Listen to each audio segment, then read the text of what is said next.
Brexit woes can be traced back to the 60s and 70s when the US pressured the UK to join the EEC, the precursor to the EU. According to a leading academic, the UK was pressured into signing up to the European Economic Community (EEC) by the US, a wrong-headed move that resulted in the complications of the Brexit vote, Express.co.uk was told. It comes as Britain approaches nearly 3 months since exiting the EU's single market and customs union. Tension soared earlier this year after the EU, under European Commission President Ursula von der Leyen, led a charge against the UK's coronavirus vaccine supplies after the bloc was forced to delay its mass vaccination program. Brussels threatened to thwart vaccine doses leaving the continent, also temporarily triggering Article 16 of the Brexit deal, effectively erecting a hard border on the island of Ireland. Both moves were quickly reversed. Yet, many noted the EU's belligerence since the UK had left the club.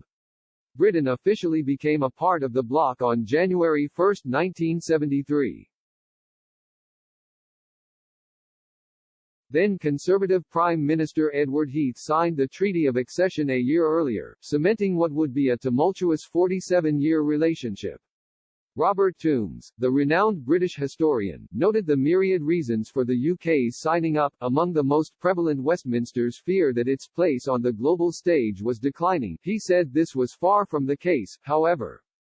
Also thrown into the equation was pressure from the Americans. The US at the time, Professor Toombs said, was especially keen on supranationalism, along with France.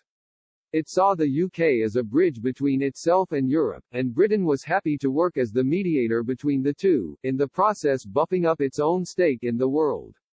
Yet, as Professor Toombs argued, it resulted in the UK rushing into Europe.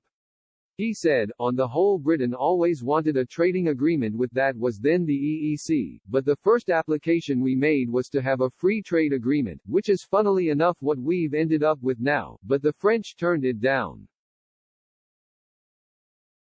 And so, Britain then set up the European Free Trade Association (EFTA), which was with Ireland, Switzerland, and the Scandinavian countries, as a free trade zone. Arguably, we could have persisted with the Free Trade Agreement and EFTA, but instead, partly under American pressure, the UK government thought that EFTA was, after all, not good enough, and we had to be members of the EEC. This was partly to keep in with the Americans. They have always been keen on European integration. They thought it helped to make Europe stronger against the threat of communism, and it was also more convenient for them to deal with an integrated Europe rather than all the different countries. But they were very keen that Britain should be a member, as we were their closest ally, so we would make sure it didn't do things that would upset the Americans, which French General de Gaulle said it meant Britain was America's Trojan horse. So partly because the Americans wanted it, we said okay and decided to join the EEC and made an application for a full membership.